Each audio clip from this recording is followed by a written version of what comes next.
ನಮಸ್ಕಾರ. ಚಿಲಿಪಿಲಿ ಕನ್ನಡ ಚಾನಲ್ಗೆ ಸ್ವಾಗತ.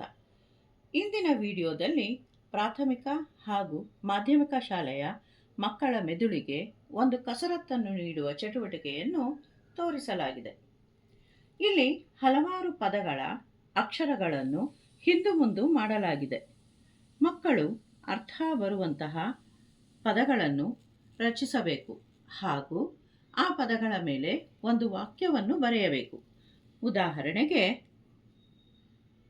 ಹಸಿರು, ಹೆಸರು, ಸಾವಿರ.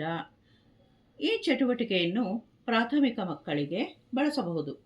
ಇದೇ ರೀತಿ ವರ್ತಮಾನ, ಬಸವಣ್ಣ. ಈ ಚಟುವಟಿಕೆಯನ್ನು ಮಾಧ್ಯಮಿಕ ಶಾಲೆಯ ಮಕ್ಕಳಿಗೆ ಬಳಸಬಹುದು. ಈ ಚಟುವಟಿಕೆಯಿಂದ ಮಕ್ಕಳ ಶಬ್ದ ಭಂಡಾರ ಹೆಚ್ಚುತ್ತದೆ. ವಂದನೆಗಳು.